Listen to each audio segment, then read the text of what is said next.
Merdeka! Merdeka! Merdeka!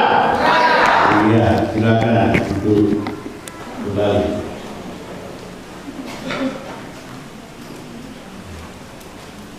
6 tahun saya tidak berdiri di tempat ini.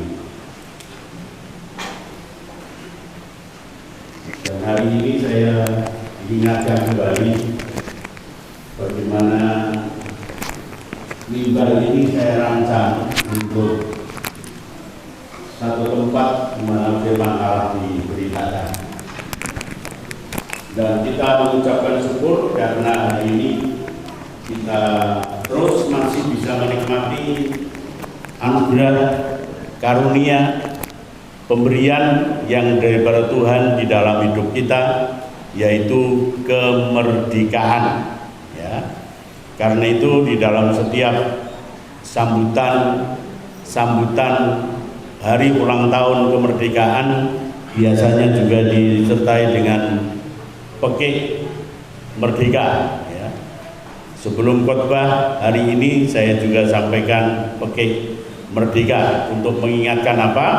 Bahwa kita adalah orang-orang yang sudah merdeka. Tema yang diberikan kepada saya hari ini, Tuan dan Hamba.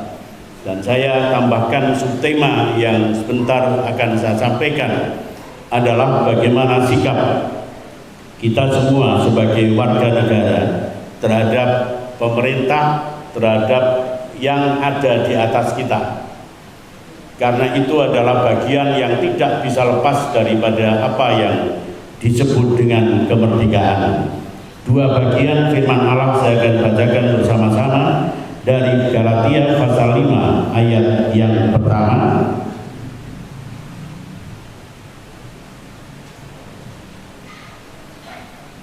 Galatia pasal 1, pasal 5 ayat 1 dan ayat 13. Supaya kita sungguh-sungguh merdeka, Kristus telah memerdekakan kita. Karena itu berdirilah teguh dan jangan mau lagi dikenakan kuk perhambaan. Ayat 13. Saudara-saudara, memang kamu telah dipanggil untuk merdeka, tetapi janganlah kamu mempergunakan kemerdekaan itu sebagai kesempatan untuk kehidupan dalam dosa, melainkan melayanilah seorang akan yang lain oleh kasih. Kita akan baca satu bagian lagi dari Roma pasal 13.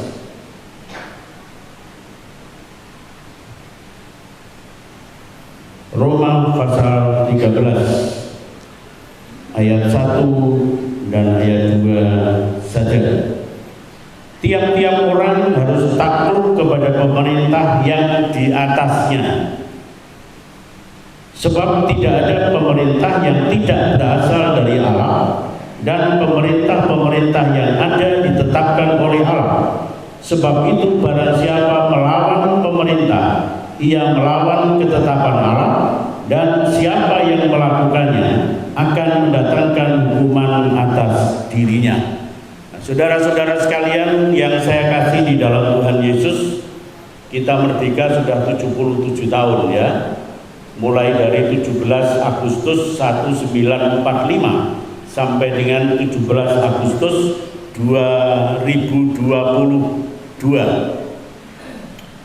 Dan saya masih ingat dulu pelajaran civic namanya ya, bahwa sebuah negara itu bisa dinyatakan merdeka kalau ada 4 persyaratan. Yang pertama adalah wilayah, yang kedua adalah pemerintah, yang ketiga adalah rakyat, dan yang keempat adalah pengakuan dari negara lain. Pada waktu saya membaca, saudara-saudara sekalian, memang 17 Agustus 1945 itu menjadi satu hari di mana Bung Karno dan Bung Hatta menyampaikan sebuah proklamasi, ya, pernyataan yang sungguh-sungguh bahwa mulai tanggal itu Indonesia merdeka. Tetapi saudara-saudara sekalian, tidak sampai di situ saja. Kemerdekaan itu harus terus diperjuangkan, dan kemudian Belanda yang dulu adalah menjajah Indonesia, ternyata baru tahun 1949 itu mengakui bahwa Indonesia sudah merdeka. Jadi perlu waktu paling tidak 4 tahun, saudara-saudara sekalian, di mana bekas penjajah itu mengakui bangsa Indonesia bangsa yang merdeka. COVID-19 walaupun toh itu belum dinyatakan habis atau selesai, tetapi orang sudah berpikir kita sudah mulai bebas dari COVID. Ya.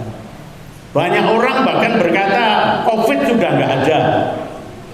Dan oleh karena itu, saudara-saudara sekalian, orang-orang itu merasa demikian bebas setelah kurang lebih 2 tahun lebih, ya. Kita dikungkung, kita seperti disendirikan, kita tanda kutip dijajah oleh yang namanya COVID-19. Raintok nang dindi harus nganggo masker dan lain sebagainya. Tapi tanggal 18 Agustus kemarin saya coba naik motor dari rumah menuju ke Solo, saudara-saudara. Dan saya tidak sampai kepada tempat tujuan saya harus kembali pulang. Kenapa? Karena jalan demikian padat sekali, luar biasa. Sebab di Solo ada karnaval besar-besaran untuk memperingati hari ulang tahun kemerdekaan Indonesia. Dan apa artinya, saudara-saudara sekalian? Artinya orang merasa bebas dari COVID, dan kemudian mereka berhura-hura, mereka demikian menikmati yang namanya kebebasan itu, saudara-saudara. Hari ini saya ingin sampaikan, apakah kemerdekaan itu bisa diartikan dengan bebas yang sebebas-bebasnya? Apakah kemerdekaan itu harus kita pakai dengan semau kita sendiri? Apakah kebebasan itu kebebasan yang tidak ada batasnya, saudara-saudara sekalian? Dan kalau kita belajar daripada firman Tuhan, kita belajar juga dari apa yang dinamakan hidup bermasyarakat, hidup berbangsa, dan hidup bernegara, saudara-saudara sekalian. Ternyata yang namanya merdeka itu tetap ada batas-batasnya, saudara. Jadi ora sakarpe dhewe. Di tengah-tengah negara yang merdeka main judi nggak boleh, ya kan? Tombok nggak boleh, apalagi jadi bandar judi nggak boleh, saudara-saudara sekalian. Jadi merdeka tidak bisa diartikan aku entuk sembarang, tidak bisa. Satu poin, kemerdekaan bukan dalam arti bebas sebebas-bebasnya sakar BDW, tidak, saudara-saudara. Dan kalau kita ingin menjadikan bangsa dan negara kita ini, termasuk kehidupan kita secara pribadi, menjadi orang-orang yang sudah bebas, itu tergantung justru bagaimana dalam menikmati kemerdekaan itu, sikap-sikap yang positif, sikap-sikap yang benar di tengah-tengah, bukan cuma memperjuangkan kemerdekaan terus, tetapi juga mengisi kemerdekaan itu sendiri. Karena itu pagi hari ini saya bicara bagaimana sikap kita sebagai warga negara yang baik, agar supaya kita bisa mengisi kemerdekaan itu dengan benar, dan kita menjadi orang-orang yang betul-betul bisa menikmati arti daripada kemerdekaan. Bicara soal kewarganegaraan, saudara-saudara sekalian, ternyata kewarganegaraan itu juga diatur di dalam undang-undang. Saya dan saudara-saudara sekalian adalah warga negara Indonesia. Ada yang bukan warga negara Indonesia pagi hari ini? Yasser Arafat Junior warga negara apa? Indonesia. Ya. Ya, kita maklumi ini Yasser Arafat Junior ini sudah WNI, ya, sudah WNI, tapi ya andai kata langkahnya masih keliru sedikit nggak apa-apa. Nah, salah atau benar? Salah. ora popo ya toh. Ora popo. Junior Yasser Arafat. Saudara-saudara sekalian yang saya kasih dalam Tuhan, bagaimana kita menjadi warga negara yang baik? Ternyata ya kita nggak boleh tutup mata ya, bahwa kita itu punya kewarganegaraan ganda. Di dunia ini tidak semua negara mengakui adanya warga negara ganda. Yang mengakui itu cuma beberapa negara, antara lain Finlandia, Chili, kemudian mana ada 3 atau 4 negara, saudara-saudara sekalian, yang mengakui adanya warga negara ganda. Indonesia nggak mengakui warga negara ganda. Jadi kalau saudara punya warga negara Amerika, paspor Amerika, saudara punya paspor Indonesia, harus suruh pilih yang mana kamu pilih, jadi warga negara mana. Nah, saudara-saudara sekalian, karena itu kewarganegaraan ternyata diatur. Saya sengaja ini menyampaikan karena saya khawatir dan saya bayangkan banyak orang yang nggak terpikir untuk bicara soal ini. Kewarganegaraan, saudara-saudara sekalian, seorang bisa diakui oleh negara sebagai warga negara Indonesia itu adalah satu, orang-orang bangsa Indonesia asli, itu nomor 1 ya, bangsa Indonesia asli. Kemudian orang-orang bangsa lain yang disahkan oleh undang-undang, ya, disahkan. Tetapi yang bangsa Indonesia asli itu otomatis dia adalah warga negara Indonesia. Lalu yang menarik sekali, saudara-saudara, untuk anak-anak yang lain itu bisa ditetapkan sebagai warga negara Indonesia atau enggak. Ternyata di dalam undang-undang kewarganegaraan itu ditulis begini: anak lahir dari perkawinan sah WNI, warga negara Indonesia. Yang kedua, anak sah dari bapak WNI, ibu WNA. Ketiga, anak sah dari ayah WNA, ibu WNI. Anak sah dari ibu WNI, ayah tak berwarga negara. Anak lahir sah tetapi lahirnya setelah ayahnya meninggal dalam kurun waktu 300 hari. Anak lahir tidak sah dari ibu WNA tapi diakui oleh ayah WNI sebelum berumur 18 tahun. Anak lahir di wilayah Indonesia dalam pernikahan yang nggak jelas. Anak lahir ditemukan di wilayah Indonesia tak diketahui ayah dan ibunya. Nemu anak di dalam kardus pinggir jalan, ini contohnya. Ya. Anak lahir dengan tidak diketahui secara jelas ayah dan ibunya. Anak lahir di luar wilayah Indonesia dari ayah ibu WNI.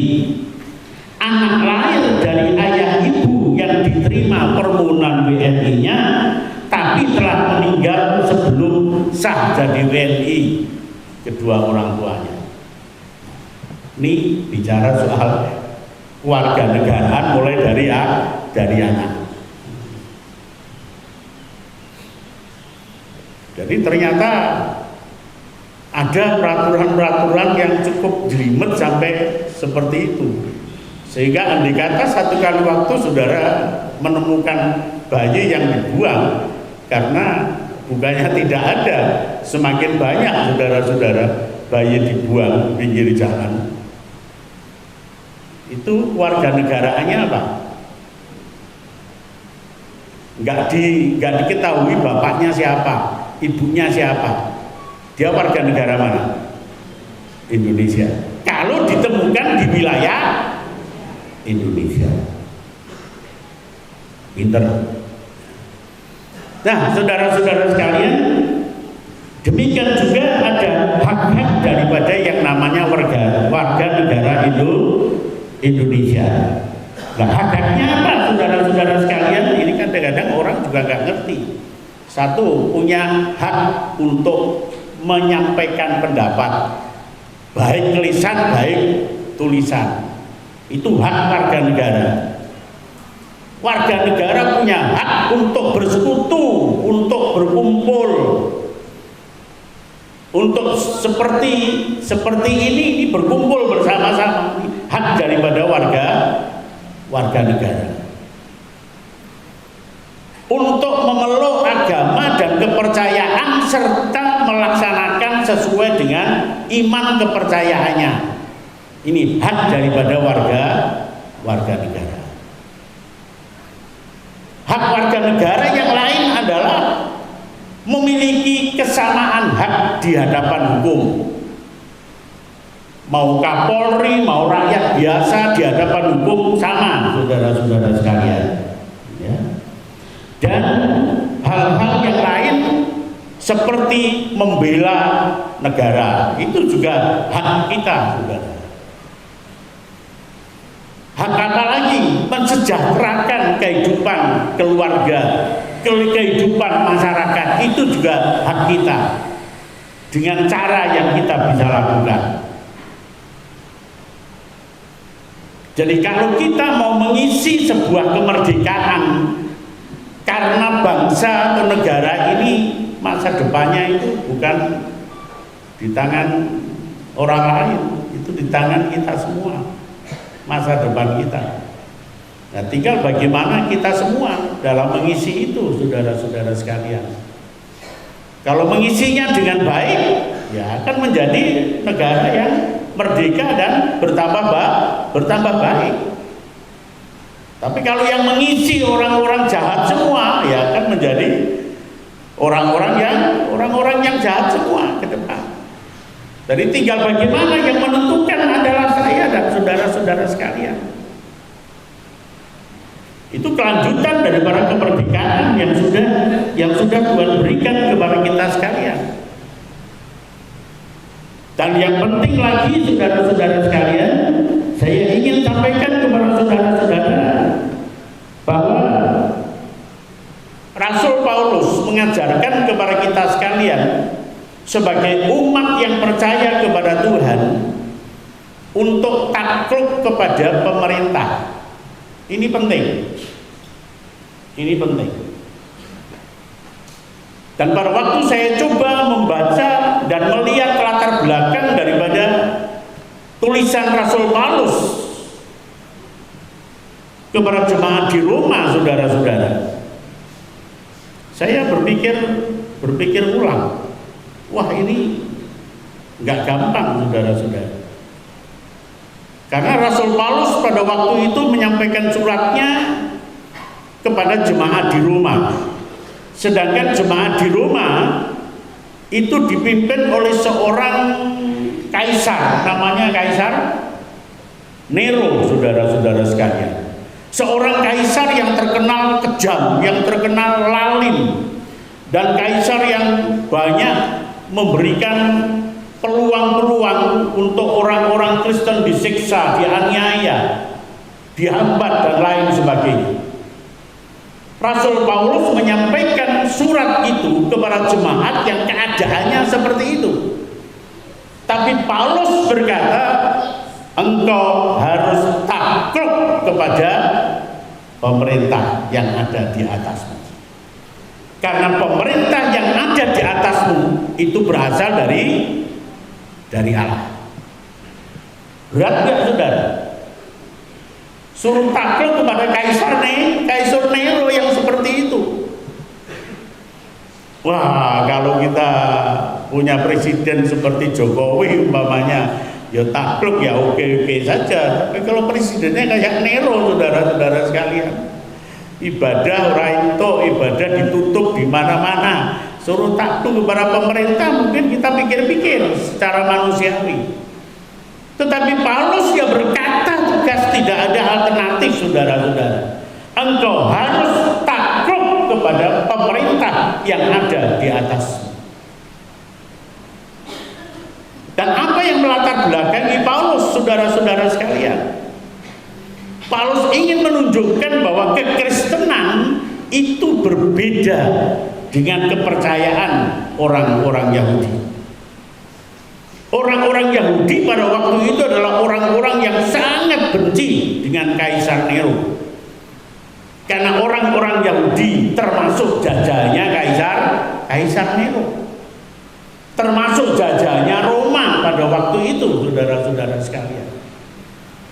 Jadi ada kebencian yang amat dalam dari para orang-orang Yahudi kepada Kaisar Nero.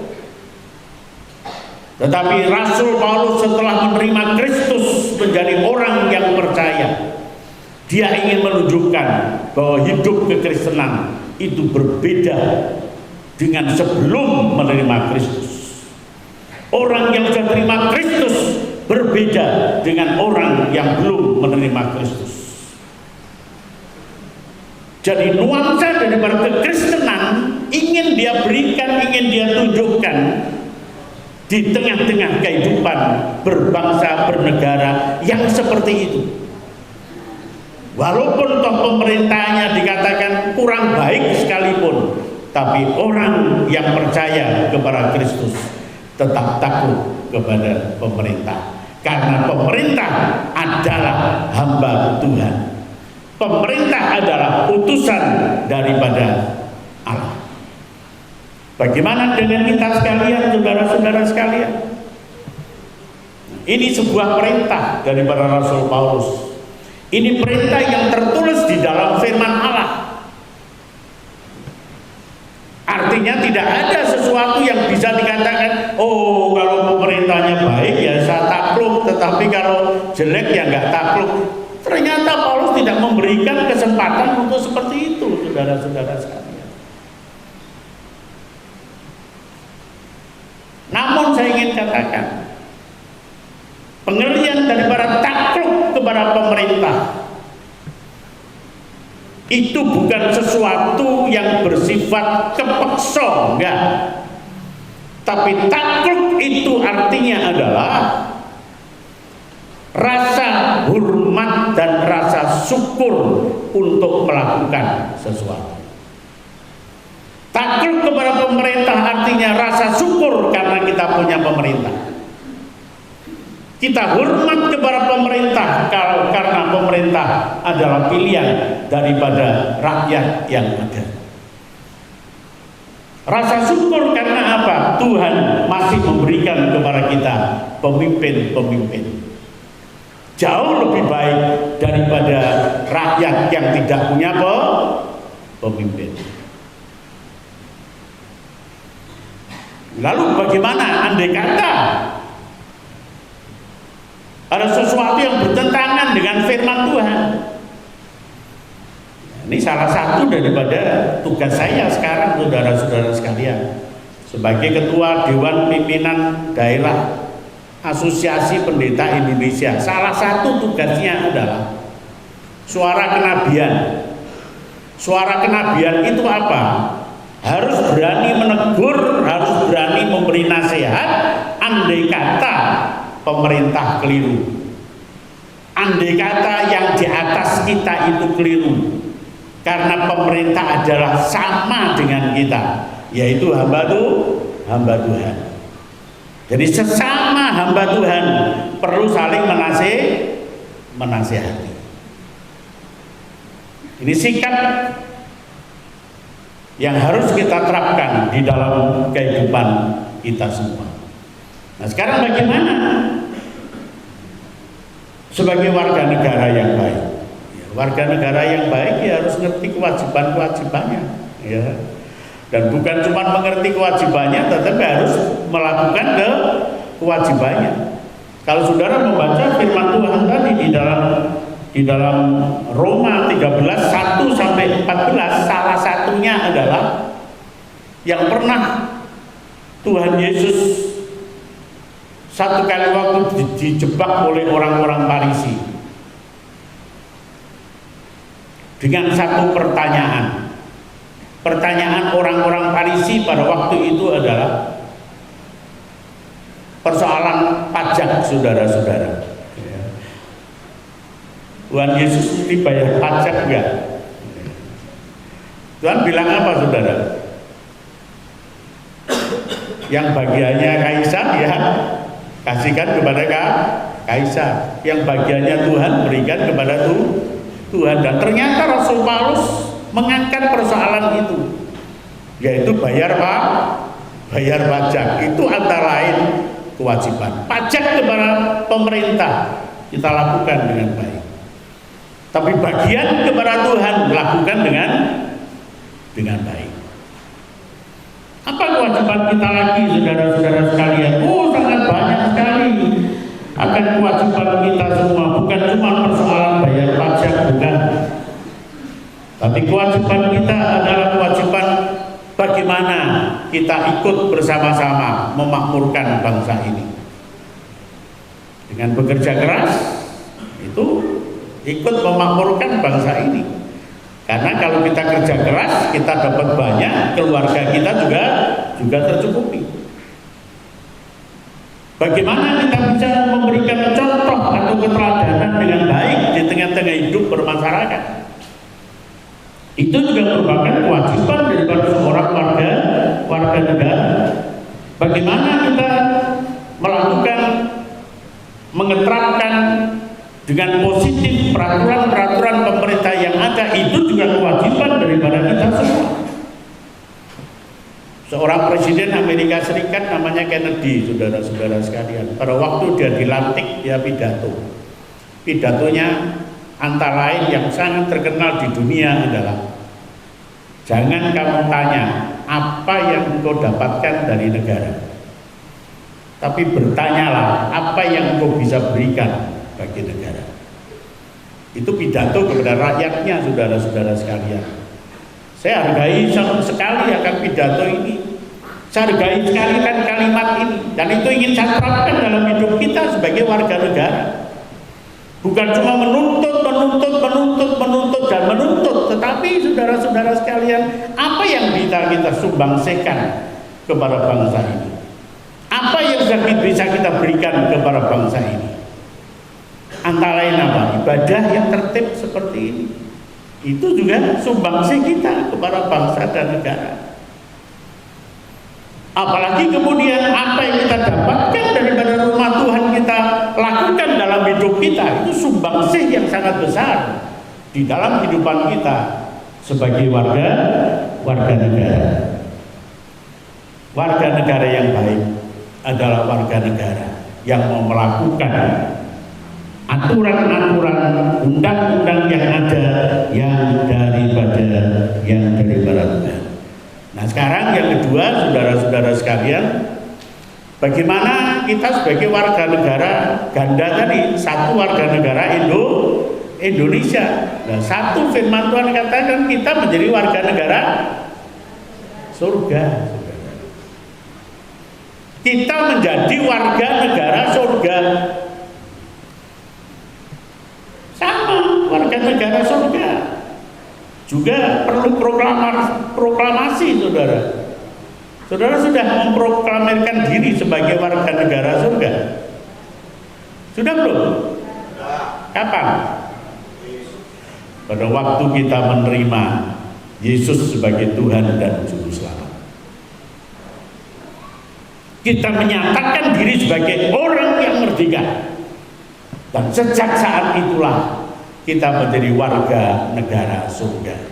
Oleh karena itu gereja biasanya secara simbolis, kalau orang dibaptis menyerahkan apa? Surat baptis. Surat baptis itu bukan untuk masuk surga, saudara-saudara sekalian.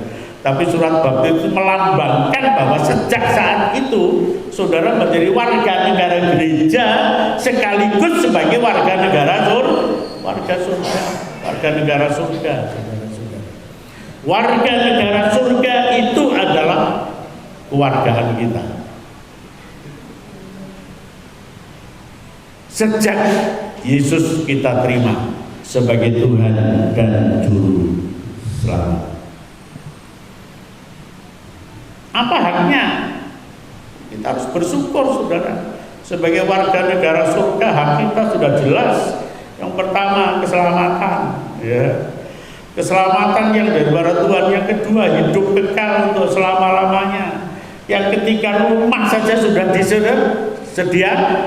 disediakan, saudara-saudara sekalian. Luar biasa, Tuhan berikan hak-hak kepada kita sekalian. Bahkan lebih daripada itu, Tuhan bilang, hak kamu bukan menjadi ekor, tapi kamu punya hak menjadi kepala. Itu hak yang Tuhan berikan kepada kita sekalian. Engkau punya hak untuk menjadi pemenang, bahkan lebih daripada pemenang. Engkau punya hak untuk hidup berkelimpahan. Engkau punya hak untuk mengalami damai sejahtera. Engkau mengalami yang namanya dosa itu disucikan. Luar biasa, saudara-saudara sekalian. Hak-hak yang Tuhan berikan kepada saya dan saudara-saudara sekalian. Karena kita menjadi warga negara surga. Amin. Tapi yuk kita diingatkan, kita bukan cuma mengejar hak-haknya saja, tetapi kita juga mesti ngerti kewajiban kita sebagai warga negara surga. Kewajiban kita apa saja, saudara? Gak ditulis di dalam undang-undang dan peraturan-peraturan pemerintah, tetapi kewajiban kita tertulis di dalam firman Tuhan. Saudara, banyak di situ akan mengerti, akan melihat bagaimana kewajiban-kewajiban kita. Firman Tuhan pernah berkata, makananku dan minumanku. Apa, saudara?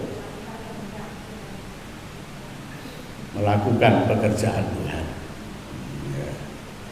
Makananku dan minumanku adalah melakukan pekerjaan Tuhan. Luar biasa, saudara-saudara sekalian. Sebuah pengakuan itu kewajiban. Jadi kewajiban kita bukan cuma makan dan minum, tapi makan dan minum itu diartikan sebagai apa? Sebagai melayani Tuhan, melakukan, melanjutkan pekerjaan Tuhan. Itu makanan kita, itu minuman kita. Artinya bukan cuma sekali dua kali, selalu itu harus kita lakukan. Kita melayani Tuhan. Itu bukan wujud kepeksa, saudara-saudara sekalian, tapi wujud apa? Ucapan syukur kepada Tuhan karena kita sudah dimerdekakan. Wujud apa? Wujud hormat kepada Tuhan karena Tuhan adalah raja di atas segala raja kita. Dia adalah raja di atas segala raja kita. Untuk saya dan saudara-saudara sekalian, sebagai orang-orang yang sudah merdeka. Bagaimana kita hidup ini? Rasul Paulus pernah menyindir saudara-saudara sekalian dalam sebuah ayat, jangan engkau hidup sembrono. Hidup sembrono itu hidup sakarepe dhewe. Hidup melanggar kebenaran, hidup melanggar peraturan, hidup untuk memuaskan diri sendiri, itu hidup yang sembrono, saudara-saudara. Rasul Paulus tekankan, engkau sekarang sudah menjadi orang-orang yang baru, hidup baru, dan tunjukkan itu kepada dunia. Itu kewajiban kita. Dan lebih jelas lagi Matius pasal 5. Di sana dikatakan apa? Engkau adalah terang dan garam dunia. Kewajiban saya dan saudara-saudara, jadilah engkau terang Jadilah engkau garam. Enggak sembrono, enggak sakarepe dhewe. Yuk kita belajar terus akan kebenaran firman Allah. Dari situ kita memang melihat bukan cuma hak kita, tetapi juga kewajiban-kewajiban kita. Sebagai warga negara yang baik, lakukan akan kewajiban-kewajiban kita semua.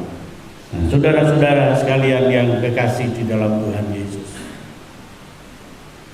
kita memang sudah tidak dijajah lagi oleh Belanda.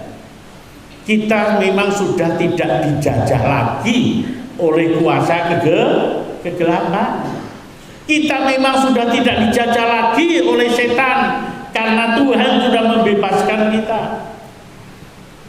Karena lewat pemimpin-pemimpin kita yang terdahulu, kita juga sudah merdeka, saudara-saudara sekalian. Saya ulangi lagi, kemerdekaan itu artinya bukan bebas segala-galanya, tapi kemerdekaan ini adalah sebuah kebebasan yang tetap ada batasnya.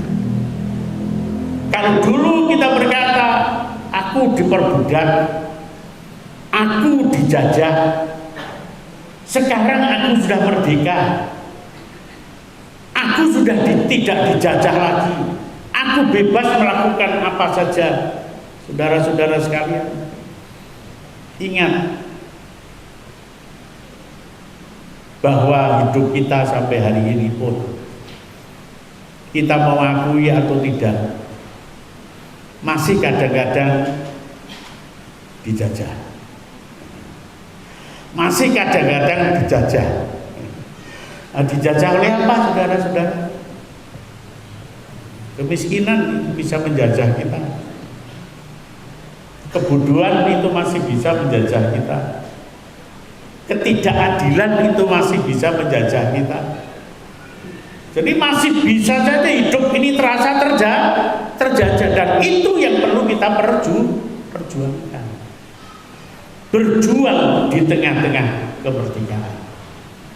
Lalu hidup sebagai orang Kristen, apakah masih dijajah juga, saudara? Kadang-kadang masih terjajah, saudara-saudara. Hawa nafsu kita masih menjajah diri kita. Keinginan daging kita masih menjajah diri kita. Nah, ini yang harus kita hati-hati dalam kita bersikap. Yuk kita berjalan ke depan. Untuk apa? Untuk lepas dari penjajahan. Dan percayalah, Tuhan Yesus menolong kita semua. Amin. Tuhan memberkati kita semua. Yuk kita berdoa.